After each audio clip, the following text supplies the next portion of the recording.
विश्व 24 न्यूज हर पल आपके साथ। बिल्डिंग नंबर 16 कोपरी कॉलनीला होती, त्याच्यापैकी 17 लोक जी बिल्डर विरुद्ध लढत होती त्या आता सध्याच्या घटनेला ते बेघर आहेत। आणि एवढंच नाही तर जी 19 लोक जी बिल्डर बरोबर होती त्यांना सुद्धा गेले 5 महिने भाडं मिळालं नाही। हे सगळे मुद्दे आम्ही चर्चेला घेतले होते।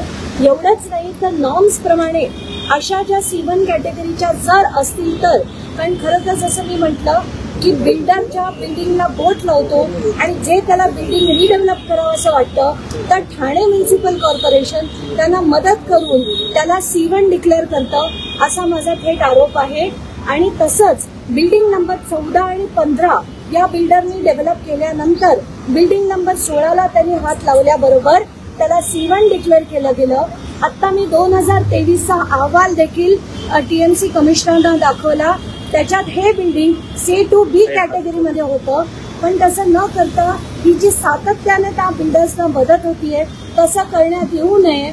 आणि आताच्या घटनेला या लोकांना ताकद देण्यासाठी TMCने यांची तातडीने राहायची व्यवस्था करावी असं मी मागणी त्यांच्याकडे केली, ती त्यांनी मान्य केली असून उद्याच्या उद्या ती त्याची मीटिंग घेऊन या सगळ्याच्या सगळ्या लोकांना ऑल्टरनेटिव्ह अकोमोडेशन मी देणार आणि त्यांच्या पाठीशी पूर्ण ताकदीने TMC राहणार असं आश्वासन मला सौरभ राव जे TMC कमिशनर आहेत त्यांनी दिलेलं आहे। मॅडम, ठाणे महानगरपालिकेमध्ये मागच्या अनेक अधिवेशनांमध्ये महानगरपालिकेच्या कारभारावरती प्रश्नचिन्ह आमदारांनी उपस्थित केलेले आहे। या पालिकेच्या कारभाराची चौकशी व्हावी असं मला वाटतं। आताच्या घटनेला इथे अफाट अशी बिल्डिंग्स आहेत ज्याच्यात जिथे जिथे बिल्डर लक्ष घालतो तिथे तिथे कोणाच्या संगनमताने ते C1 कॅटेगरी होते। हे एक एक आता माझ्या निदर्शनास येत आहे आणि हे कुठेतरी बंद झालं पाहिजे। सामान्य माणसाचा घर हा सगळ्यात मोठा विषय त्याच्या आयुष्याचा असतो आणि तिथे कोणीही बिल्डर त्यांची जर राजकारण्यांची मदत घेऊन त्यांना त्रास देणार असेल तर तसं होऊ दिलं जाणार नाही। अशा सगळ्या लोकांसाठी लढायला आम्ही खंबीर आहोत आणि लढून त्यांना न्याय मिळवून देऊ।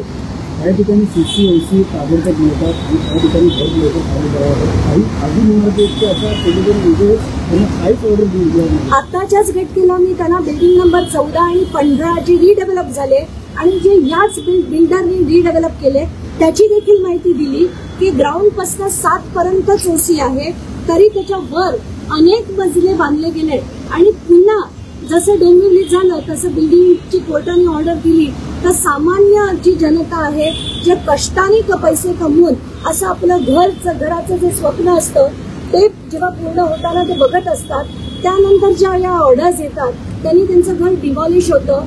पण त्याच्याकडे TMCला लक्ष द्यायला वेळ नाही।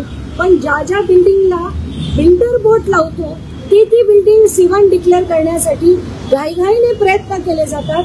त्याच्यात आताच्या मीटिंगला असलेल्या काही अधिकाऱ्यांबद्दल सुद्धा मला माहिती मिळालेली आहे, पण ती आताच्या घटनेला मी बोलणार नाही। त्यांनी योग्य कारवाई केली नाही तर मात्र या सगळ्यांना मी धारेवर धरणार।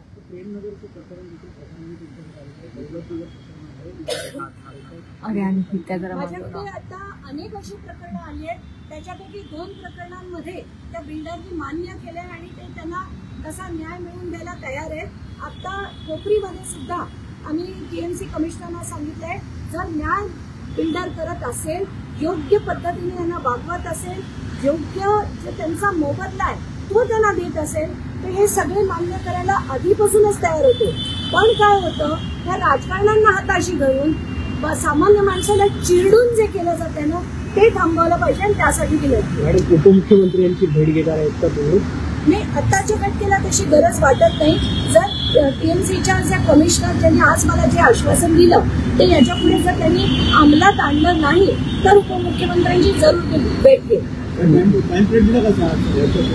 उद्याच्या उद्या ही मीटिंग बोलून ते मला कळवणार आहे, तर बहुतेक 24 ते आपण 48 तास थांबू आणि त्यानंतर पुढचं करू। थँक्यू। राज्यातील महत्त्वाच्या आणि आपल्या भागातील ताज्या बातम्या पाहण्यासाठी आजच आमच्या विश्व 24 न्यूज चॅनलला YouTubeवर सबस्क्राईब करा आणि बेल आयकॉन प्रेस करा।